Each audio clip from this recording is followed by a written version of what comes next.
Hey friends, it's Abigail of VC. Welcome back to Judgment Free Zone. We need vulnerability and empathy now more than ever. I hope you are able to find room for more curiosity, self-compassion, and empathy for yourself and others while you're here. I show up so you can too.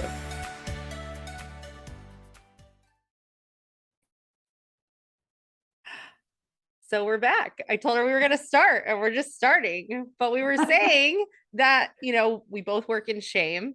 So we get shame, and we both had situations where we actually twice ago we're supposed to record. Something came up for me and something came up for her, and we're here. We are here. Yes. And it's going to be one of my last podcast recordings of the season for my season 1. Okay. And I'm so excited about it because, again, I know you work in shame and I work in shame, and I'm just so thrilled to be ending it on this note. Thank you. I am grateful to be here. Yeah. So tell us about you, Julia. Yeah. So I am a relationship coach. I help couples communicate, and owner of Beautiful Outcome, a coaching company committed to help couples communicate from good marriages to great ones. Awesome. So how did you get into this? Oh, my own suffering, my own searching for answers within my marriage as to what was it possible to actually have healthy communication? Was it possible to actually have conflict, that you could feel connected? All of those longings and searchings within my own marriage brought me to some resources and some tools of healing for myself, and began to transform my own marriage. I began to share it with other couples, and they started experiencing the same things. And that was the beginning of what brought me here. Wow. So did you start out doing things with, what was your profession originally? How'd you get here? Yeah. So my husband and I owned a photography business together. Wow. And photographing weddings.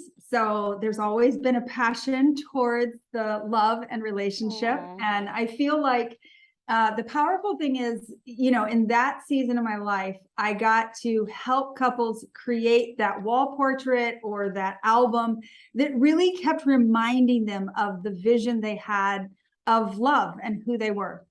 And then I moved from that into coaching, where I actually get to help people work through verbalizing and articulating what it is that they want to create, and then communicate their way to that. So it's just kind of evolved from, helping couples create the love they want. That's amazing. And you just did your first retreat, right? Mm-hmm. Yes, that was in May. How was it? Oh, or actually it was in July. Oh, it was, Abigail, I'm telling you, it was beyond anything I've ever experienced in regards to, I felt so connected to my life work in a way I've never experienced to that level. And I love what I do every day, but that went off the charts. And the results that couples got, it was mind-blowing, because it's set up in a way where they're the ones doing the work. I'm literally just guiding them. And they were blown away at how much they could break through to connection with their spouse while having fun. That it really helped them, in essence, try on something that they could take home and keep applying, and they're still applying it. So how long have you been coaching couples? Yeah, so I've been I started Beautiful Outcome in 2014. Okay. And did you ever think you'd do retreats? Yeah, retreats was something that I actually dreamed of long before. I had been an educator in the photography world, and I did a lot of retreats within my education. So I knew that there is something I just love about that. And a retreat in the transformational, it wasn't a retreat, but a 4-day training, in-person training, was really a significant shift in my healing journey. The dream of being able to do something like that for people had felt in some ways like a fantasy, but always something I was pursuing. Yeah, I just got back from a retreat 2 days ago. So I'm coming down, but from he's my mentor, and he's the one who I'm getting my module from, and it's all around shame. So it was, Ah, I did the retreat back in March for myself, and now I was on the other side staffing it, and it really is, it's a totally like different experience going into one and doing it for yourself, and then being on the other side. It's, I'm like on a high of just how amazingly powerful they are, and the shifts yeah. that you see in people, like coming in the first night and almost like this hopelessness, and then them leaving with so much hope and Yes, tools and power. It's beautiful. it is beautiful. It's literally you see the transformation over the 3 days, or whatever, like Mm-hmm. that. So it's really quite powerful to get to be a part of it and watch couples choose it. Do you have like a favorite day in your retreat or experience that you guys do that you Oh, love? yeah, well, it's kind of a repeating process of kind of, we work through a tool, couples have an opportunity to ask questions and really discover what it means, and then they go out into what I call couples connection, where there's all these romantic, fun, playful things set up, like bocce ball, a picnic, canoeing, hiking, different things, and they leave with conversation prompts to help them apply what they, so every couple comes to the retreat with a specific conversation or topic they want to break through to deeper levels of connection. So maybe they've had a repeating conversation, or they've had an area where they just can't seem to talk about it. I'm gradually walking them through breaking through in that specific area. So they go out in their couples connection time and they walk through these conversation prompts and are having fun and playing together while having a difficult conversation that they've not been able to have before. And they're blown away by how different it can be when they're understanding the human science of like how we function and how our survival system reacts to tension, and how to be in that and work through it, and instead let it grow them and connect them. And so it's just really fun to see them come back into the gathering. And some people feel stuck, and so we break through together, and other people are blown away by the breakthrough they got. And so it's just fun to watch people explore and discover and experience. Yeah, I love that. It's like the yin and yang of peace and pain, right? We can like, when we're able to express our needs, we can find that peace within one another. Yeah. I love that. Ah, and I love the joy of it. That's so fun. Yes, it is great. Do you know when you're doing your next one? Yes, the next one is May of 2023. That one is sold out, and then the next one after that is open for registrations, and that's July 2023. That's amazing. So where is it held? It's held on this beautiful farm in Lexington, Virginia, called Big Spring Farm. And it's just so special. It's literally like you just exhale when you get on the property. And so it's the perfect setting for couples to be able to have these conversations and experience romance and escaping from life in the midst of investing in each other. Yes. Love it. Love it. Thank you. Okay. Yeah. So how does shame affect how we show up with our partners? Oh, goodness. It is really, the relationship I have with myself sets the tone for every other relationship that I have. And so, shame for me started the moment my parents found out they were expecting me. And so shame develops some very significant beliefs about a person. And when we believe those things, when we believe the message of shame, then we actually use our spouse to make those beliefs right. Right. And so it's amazing how much we sabotage one conversation after another, or one moment opportunity of connection after another, in our seeking to be made right about the sense that something's bad, broken, or wrong with us. Yeah. No. And then from the other angle, we then project that same sense onto our spouse. So we either look at something's bad, broken, or wrong with me, something's bad, broken, or wrong with you, or something's bad, broken, or wrong with this, the entity of marriage.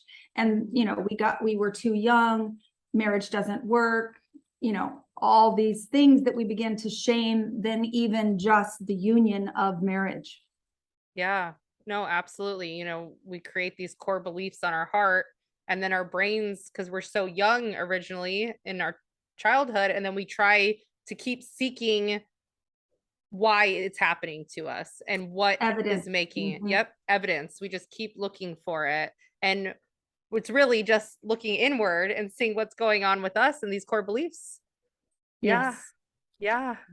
So deep.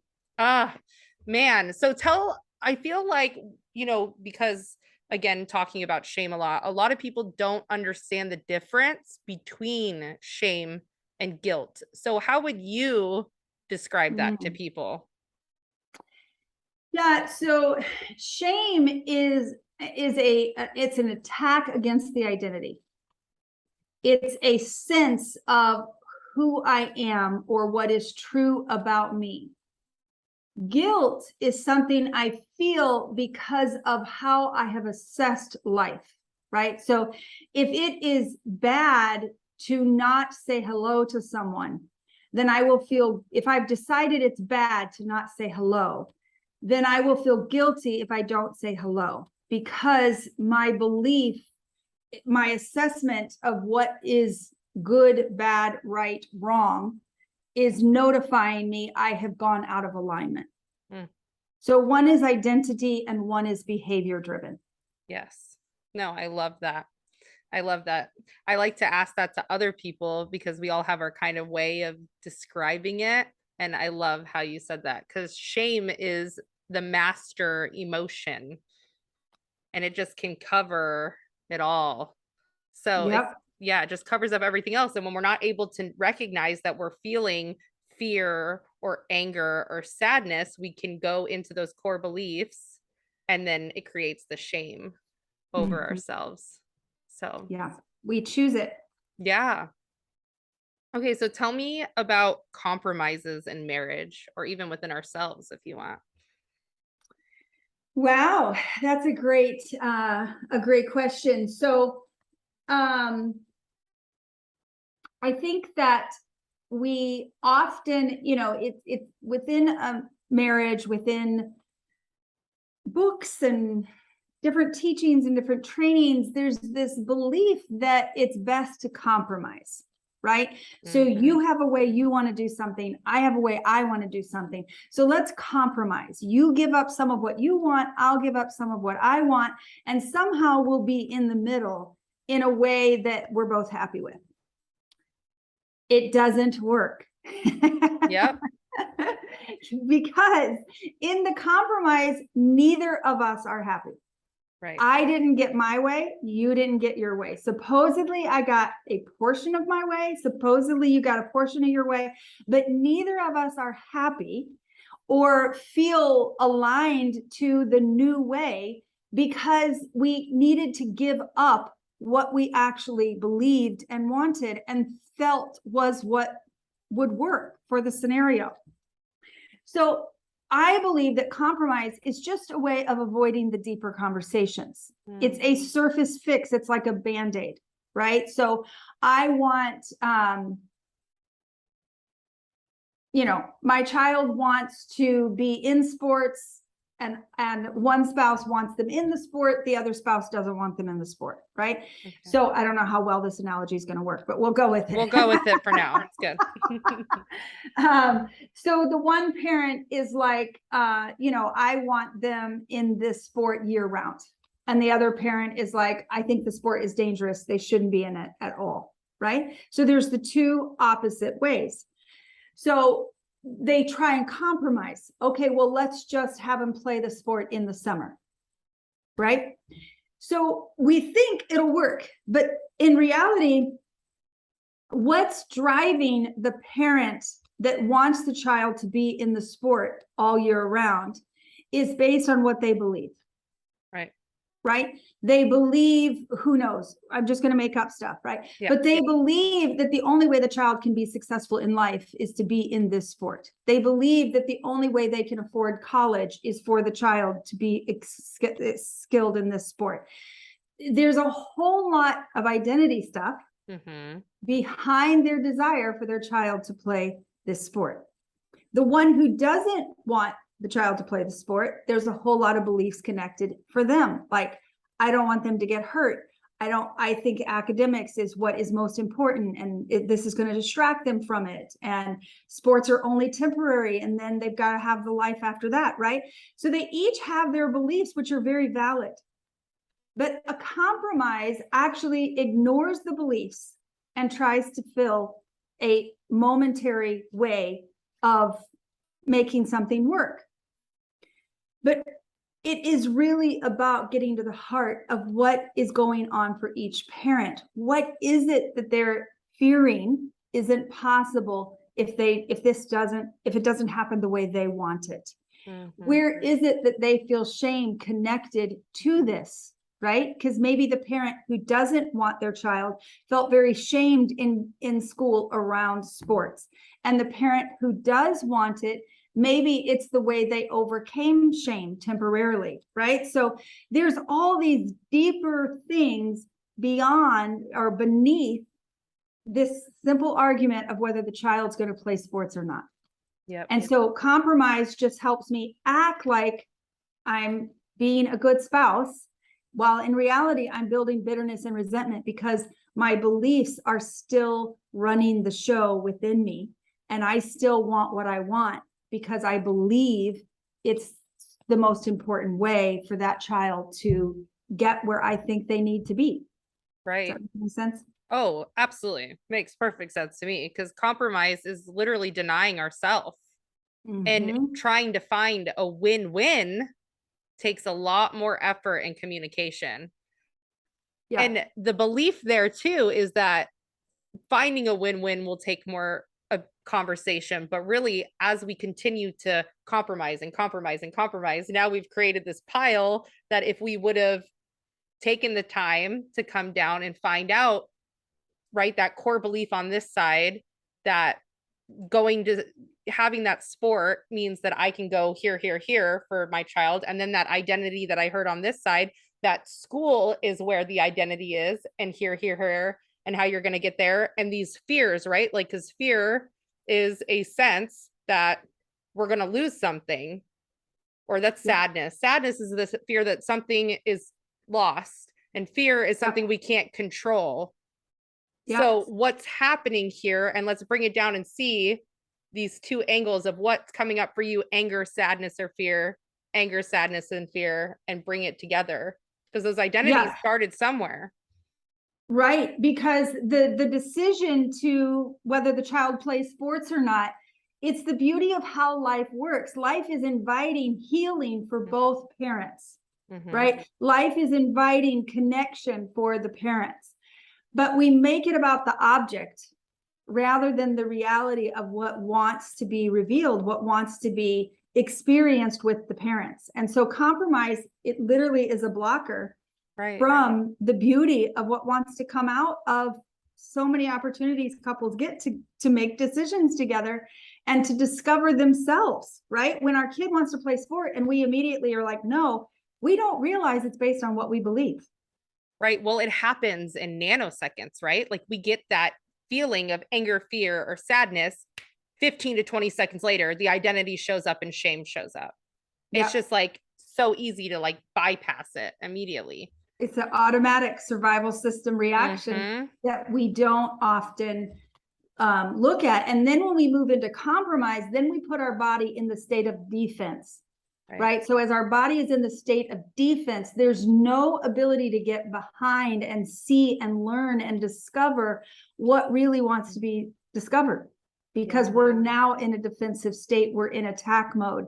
We're in, I must win. I must get my way. And so the discovery and the growth opportunity is bypassed. Yep. Absolutely. Because we all have, you know, I talk about them a lot with my clients about, we have these attachment wounds of from our past, there's 6. So abuse, neglect, abandonment, betrayal, rejection.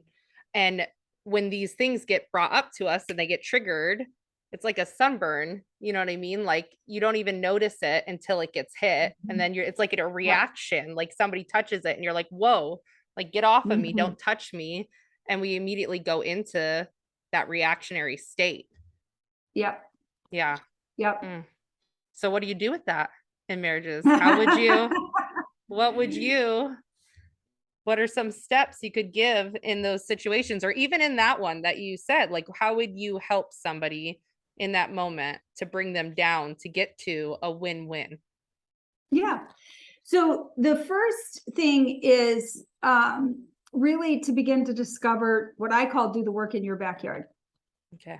right? It starts with what am I really feeling? What am I really thinking about what I've decided is the right way, right? If there was no right way and I could get neutral and I could just notice what's happening in my body, where am I feeling tension? Mm, What is the emotion connected to that? What are the thoughts that I'm thinking that are driving those emotions? That will help me get to the beliefs, right? mhm. And by looking at my beliefs, then I can begin to understand, I can look at them and decide, really, is that true? Is it true that if my child doesn't do this, there's no success in life for them? Is it true that, you know, there's so many things that we have all these truths we don't even realize we have that are true, right? Right. Is it often, especially in a husband and wife situation, it's like, I'm sick of not getting my way. So Mm, I will wind up becoming passionate about something I'm really not even that passionate about, but it's because I'm like clawing at, I need to be able to get my voice and my opinion. So I'm going to stand for this, even though I'm really not that passionate about it. Right. So I need to do the internal discovery. What is really true for me? And is it really true? Right? Because a lot of what's true for me was developed between conception and 2, based on the experiences of what I felt were happening and what was true in life. And so often simplest things like Little League can bring up the opportunity to discover a hidden belief I didn't even know was there. yeah. And so doing that work first, it helps begin to bring clarity to the conversations that I want and need to have with my spouse, that I want and need to have with my child, right? Often parents are trying to make decisions for the child because they're in that toe-to-toe battle of my way or your way. The child's missed in the midst of it. Like, what's the child believe? What's the child want, right? Right. So by doing the work in my backyard first, I begin to get clear about some of the conversations, about some of the things that I actually realize I don't even know that that's what they think. I don't even know that's what they feel. It's what I've decided they feel.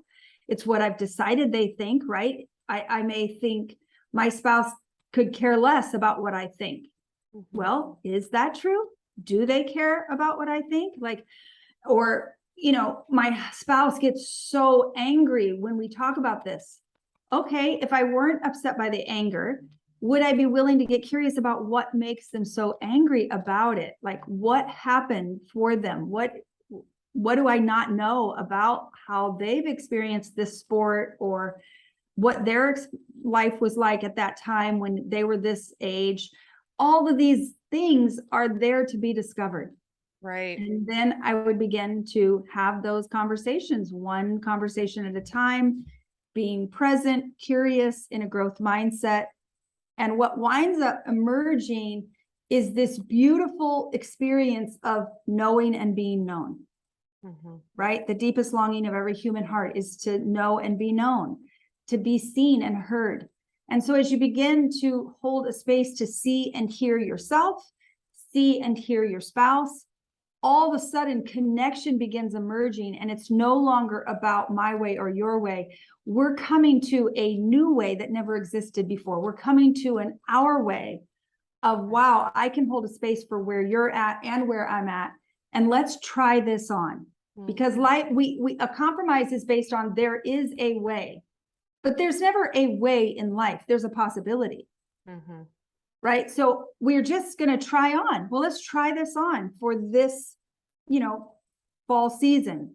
Let's, at the end of this, let's look at what worked about it, what didn't work about it, what's wanted and needed.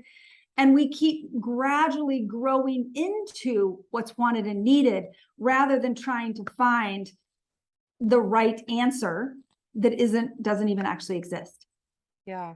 Well, and you said about when going back a little bit, when you talked about how like you both of the parents are thinking these two things and then the kids not even getting anything, right?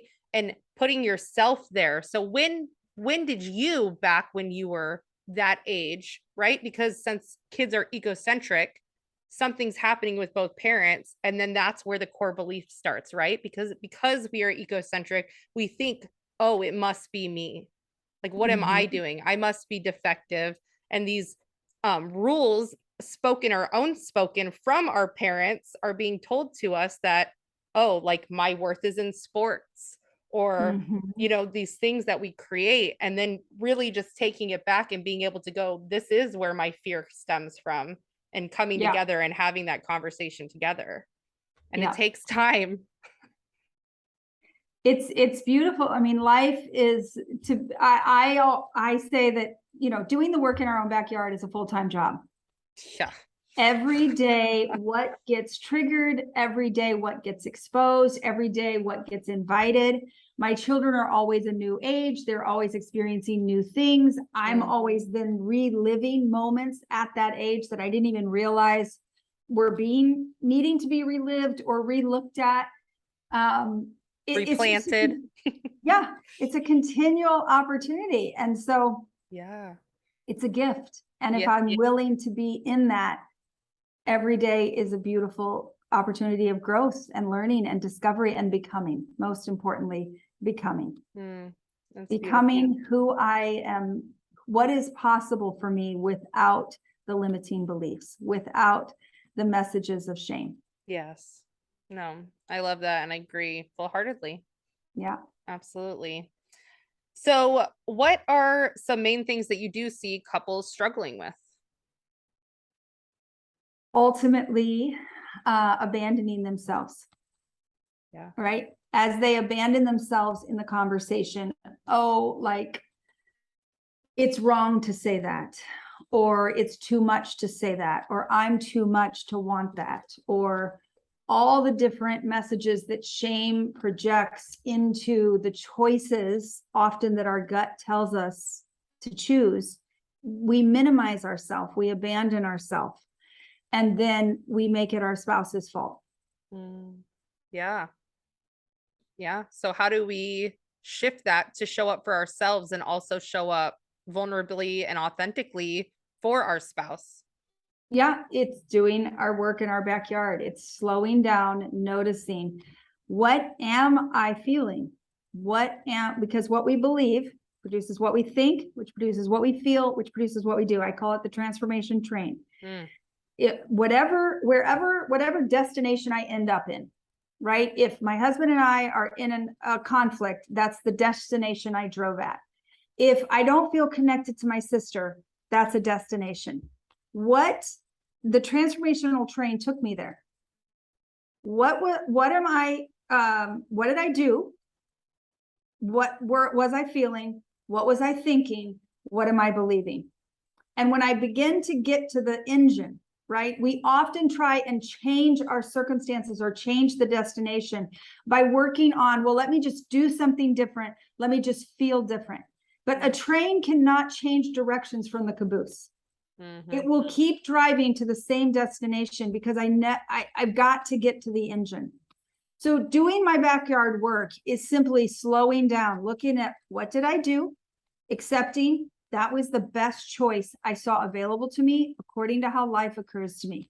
I literally thought that was the best choice. Now I can see, wow, that might not have been the best choice, right? I might have had some other choices.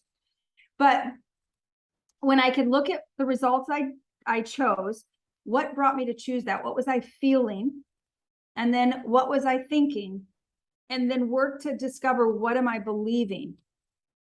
And then I began to look at, is that true? What else could be more true than that? And as I begin to come at it from a belief system, the experience of life begins to change. The train drives to a new destination without me even trying. My thoughts change, my feelings change, my actions change without me even trying. And so it's really the process of learning how to discover and investigate and inquire into what's driving the choices, the reactions, the responses, the attitudes, the tones. It's all driven by beliefs. What am I believing that's driving that? Right. And there's this huge, I have them in 3 sections when I talk about core beliefs: is I am, trust and safety, and powerlessness. And a lot of us do have this powerlessness section where we feel like we don't have control or we can't change things, right? And when we're able to see what you're talking about, that you do have choices, that the trauma that, or the things and beliefs that we had about ourselves can change, it gives us so much hope. And that is tangible, that there are things that we can do for ourselves right now and see and act on, which gives us our power back. Yes. And that's the beautiful thing. I'm empowered when I stand in me. Mm-hmm. Yep. When I'm trying to, when I'm minimizing myself, I'm giving away my power. When I'm abandoning myself, I'm giving away my power. When I'm in shame, I'm giving away my power. So to be grounded within what is within me, there's power. Right. That I can go in my backyard and trim up some weeds and replant what I want to do. Yeah. Yeah. No, I love it. I love that. So what is the benefit of getting coaching rather than therapy, and even the beautifulness of both together? Yeah. They have different purposes. And there's lots of different types of coaching. So I'm speaking specifically to transformational coaching, which is connected to what I believe produces what I think, which produces what I feel, which produces what I do. Mm-hmm. So I have definitely used both in my life, and they were both needed. The biggest difference is that counseling and therapy tends to focus on the past and how it's impacting your present. Transformational coaching focuses on the future that you want, and how are the choices that you're making today in this moment, are they taking you towards the future you want or away from what you want? So one is past based, one is future based. Yeah. Love that. I love that. I just love it all. This is like right up my alley. So it's just awesome. Is there anything that you want to share with people, that you want to talk about, something that's on your heart that you just feel so passionate about right now, that you just want to get out to the world? Well, I've been thinking about this conversation with you for a while. So there's several different thoughts of where we might wind up going in this conversation. And one was just kind of a glimpse of shame and what it has looked like in my life, what that relationship has been like. So that's one avenue. I think another avenue is just like how shame shows up in a conversation between a husband and wife, what it actually does, what it looks like, what it sounds like, and what it actually blocks, and then how to get through it. So yeah, those are and then there's also one that I'm just super excited about right now, which is just the power of what really can happen in a marriage. Like the testimonies that are happening, the testimonies that are coming out, it's just mind-blowing how much is really possible. Mm-hmm. And how easy it is to sit behind believing it's not possible for me. Yeah, but you don't know my husband. Yeah, but you don't know my wife. That won't work for us, right? And so the people who choose to overcome those stories and choose to dive in, it's powerful what can happen. So those are 3 options of totally different directions. So what speaks to you? I mean, I call them the shame shadows in my work. So I believe that there's 6 different components to our shame shadows. So the judge says, I'm not enough, or that I'm defective, something's wrong with me. The politician is like the mask for the shame shadows. So it says like, we need to be seen as put together. Like we have to have it all on, right? Like you see them on TV, the politician. And then the impotent one, I like to describe as the shame shadows is like Eeyore. Like, why bother? Like nothing's ever gonna change. Like this is hopeless. This is worthless, right? The royal is deserving, like I deserve this. And when we use the language of I deserve, it's actually an opposite of shame. You're more lifting yourself up and putting others down. So you're shaming others. And then the martyr is like rabbit from Eeyore, like I gotta sacrifice myself for the greater good. And then the rebel is like, I don't give a, like, I'm gonna do what I want. Like, I don't care about you. Like, and they can show up in all of these different scenarios in our life. And they can come up and, I mean, they can tag team too. And so when we're having these conversations with people or our spouse specifically here, like, how are they playing a role in how we communicate? So I think it was like the second one you're talking about, that's kind of where my brain was going when you were just discussing all of that. It's just how these play a role in our lives. Yeah. Yep. Yeah, because whatever I'm in shame about with myself, you can't talk to me about.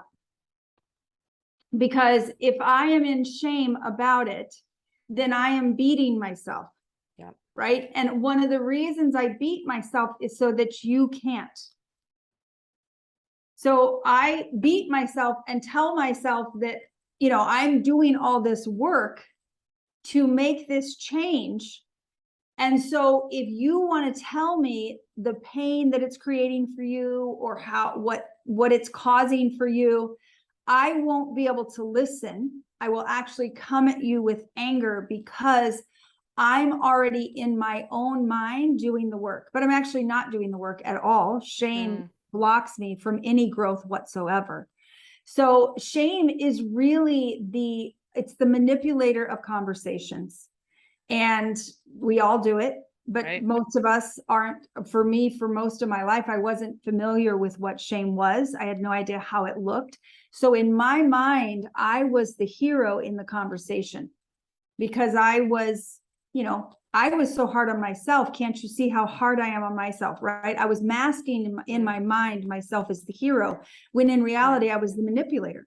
Right, and that's the martyr for me, the shame shadow of the martyr. Yeah, like, don't talk to me about this. I'm already upset with myself enough about it, right? And so it literally manipulates and shuts down conversations. It's one of the biggest reasons people stonewall. Is it literally, you can physically see it on your spouse's body when they go into shame, because most often it shows up in that isolation, running from the room, or stonewalling, right? Yeah. The 4 horsemen, or fight, flight, and freeze. Yeah. So it blocks you from connection. That's what it is. It literally puts a wall. It's like putting on the cone of shame. And shame brings us to isolate. So I'm going to isolate into my own world so I cannot connect with you. And that's all we're really looking for, right? Is like we're craving that connection. Yeah. And so, and in that place of isolation, I'm just like digesting and feasting on more and more shame, growing it more and more within myself. And literally blocking growth for myself and blocking growth for us as in a relationship. And so it's very, I would say it has been the biggest contributor to disconnection in my marriage. And my experience is that's pretty consistent. Shame is the thing that really is the biggest block, the biggest challenge, the biggest disconnector. Yeah, and I think that when we keep shame in the dark, like until we can bring it to light, it's just going to keep ruling us. Once we're able to call it out, we can deal with it and work through it and talk about it. But when it's just in our minds, right? Like our minds can be a scary place. And I think a lot of times, something that I really have learned in my own relationship is that he is not a mind reader, right? Like just being able to say like, I want flowers, like really as simple as that. Like, I want flowers, and trying to gain that connection and be like, would you work on getting flowers for me more often? But he might not know. And I think we put so much pressure on something, again, as simple as saying that, but he's literally got me flowers now because he knows. And you hear again that shame where it's like, well, I don't want to tell him, like, why can't he? Right? Yeah. Like, well, what's coming up for you? Uh-huh. What shame is coming up for you to be able to ask for what you need and what you Mm-hmm. want? Because now when you don't ask for what you want and need, just like I felt like I heard you say, then we're abandoning ourselves now. Yeah. Yeah. Yeah. It's interesting. Children have no problems asking for what they need. And yet somehow as an adult, we've decided that we're not supposed to ask, and that this wedding ring on our finger was actually like a superpower of mind reading. And it's not. But that's why we don't ask for what we need when we're adults now, is because those core beliefs started when we were kids, when we did ask for what we need and people didn't show up for us. Exactly. And Yeah. so now we're adults and we're going, well, no one showed up for me. And the core Yeah. beliefs around safety and trust that I can only rely on myself. Mm-hmm. Right. And so when we have that core belief that I can only rely on me and I can't trust anybody, because if I let somebody in, they're going to let me down, these beliefs, it makes it harder to connect, because Yeah. we're looking again for evidence to believe that they can't do that for us. Right. And I think it's so important too that even in marriage, even if they can't show up for us right now, that doesn't mean that you don't need to get your need met. And I think Exactly. that is so important, is that if you're looking for your spouse to completely put your needs in, like, you're not going to get your needs met still. Like, there are going to be times that your husband or wife is working on their yard, right? They're working in the backyard and stuff is coming up for them. And Yep. that doesn't mean that you don't go phone a friend and be like, man, like, I'm feeling X, Y, and Z. Like, can you show up for me? Can you tell Yeah. me I'm not being crazy? This shame is so hard right now. Like, figuring out what you need in those moments. Mm-hmm. Yep. Mhm. Yeah. Oh, it's a tricky situation. And we all do it, right? We all work through it. Yeah. It's in every one of us. We don't, it's never going to go away, but the power of seeing it for what it is, Right. seeing how much it's robbing from us, we actually have the power to control it more than it controls us. Exactly. And we all have, needs, and that's totally fine. I say that there's 8 core human needs: is acceptance, significance, safety and security, novelty and pleasure, growth and contribution, autonomy, attention, and assurance. Did I say acceptance too? Mm-hmm. Oh, my dogs. If you hear them, they're barking in the background. It's always fun. But yeah, so we need these needs. And when our wounds are getting hit, that doesn't mean that we still don't need to figure out how to get our needs met from our spouse or for ourselves. Mm-hmm. Yep. Yeah. What was you said something on your last one. I mean, all 4 of those that you brought up were great things, with you saying that you were thinking about. Will you tell me again what the last one was? Do you remember? The last one was just the power of what it really is possible within a marriage. And when we are willing to shine the light on the shame and develop, you know, our ability to choose otherwise, Mm-hmm. what can open up in a marriage is it's mind-boggling. It is the most fought relationship because it is the relationship that has the most power. Yeah, absolutely. Absolutely. I love it. I love it. I mean, again, I've been, I was divorced, and even like, being remarried now and seeing the difference of even how much I didn't talk to my spouse, right? And now I'll hear it, and like how much I'm like, I tell him everything. Like, and the difference it really does make, because again, that belief for me that like he should know. And now I don't put that expectation that I know that I'm in charge of my own needs and I need to say it, is it's completely changed the way that I have relationship. And not Mhm. only with him, but with others, right? Yep. Because putting that expectation, right, of shame, when I do that, when I have expectations, it leads to resentment, and which leads to shame. And now that I've taken my own power back of knowing that I can say to you what I'm thinking and feeling, it's like emotional kung fu. It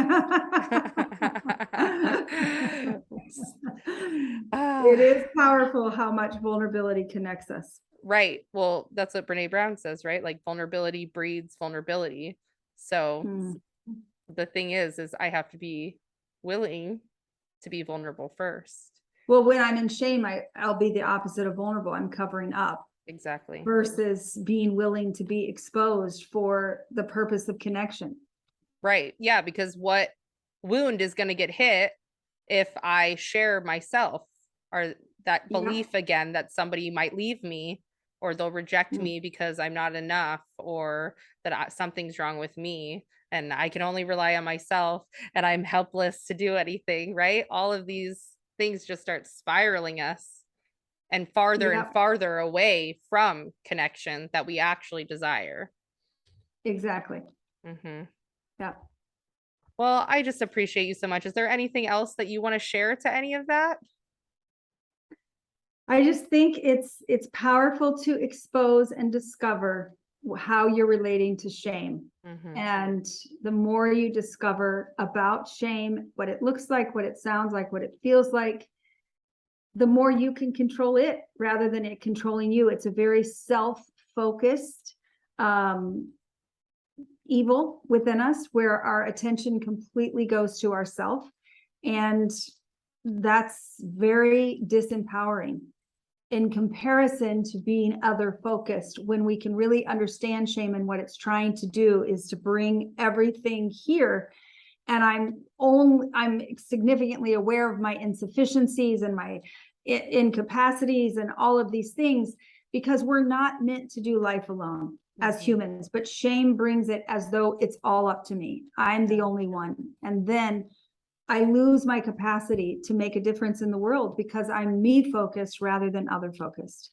Right. And the power of being other focused in a marriage is, it is literally the most beautiful experience of seeing and being heard, knowing and being known. Mm. It is extremely life-giving. I mean, if you think about it, like when you're in conflict when your spouse, and that conflict is creating disconnection, like everything sucks, right? You stub your toe and you're like, ah, right? Everything is more extreme when you're in disconnection in that significant love relationship. And when you're connected, everything is wonderful. I can stub my toe and it's like, oh, no big deal, right? Life is just good overall. And Yeah. so it's a really beautiful place to discover and reinvent your relationship with shame within your marriage, because you both have it. It's wanting to rob you of what you long for. Mhm. And it's very empowering to get familiar with it and reinvent it. Yeah. I say if you don't have shame, well, you're a sociopath, so you get to pick which one you want to be, right? You get to either admit that you have shame or right? And I think that, the more we can get in tune with those emotions that are coming up for us, we can manage them. But right now, when we don't even know what we're feeling in a moment's notice, they're managing us. Mm-hmm. And so the Yeah. more we can understand, the more we can communicate efficiently with our spouses about how we're feeling and thinking and what we need. Yeah. Yeah, that's great. Thank you so much. Where can people find you? Yeah, the best way is Instagram, Hey Julia Woods. My DMs are always open, and there's lots and lots of free resources available through my Instagram, as well as connections to the resources that I offer. Yeah. And I think I just saw yesterday, you have like a course going on right now too, right? Yes, yes. This week is a launch week. I have you couldn't access these tools without getting one-on-one coaching. And so I'm taking it to a whole new level to be able to reach a lot more couples where they can begin to get the tools, and then coaching is available as needed if they get stuck. So very excited about the new opportunities that opens up for people, and easier access to helping them create the marriage they long for. Awesome. Congratulations on that launch and the Thank you. retreat. And I Yeah. just really appreciate you coming on and sharing. I love what you're doing. I know that I can relate to so much that you post, and being married myself, the way that we allow shame to cover up that connection, and that it's so needed what you're doing, and it has so much value. And I look forward to seeing your growth in your business and how many lives you continue to change and help and give resources and tools to. And I'm just so thankful that you came on to talk more about it with me. So Thank you, thank you so much. Abigail. Really Yeah. appreciate it, and just grateful that you have a voice in letting people expose what wants to stay hidden. And I'm Mhm. grateful that you're helping them expose it. Yeah, absolutely. We'll keep doing it. That's right. Shining the sun on our backyards. Yep, that's right. One day at a Right. time. Well, thank you so Yeah. much. I appreciate you. Go Yeah, check her you out, too. guys. Yeah. Thanks so much. Yeah. Bye. Thanks, friends, for listening in. If you found this helpful, please subscribe, share, and leave a review. If you'd like to be more involved in our community, hop over to Instagram and find me at Abigail Levisi. Keep showing up. I will too. See you next time.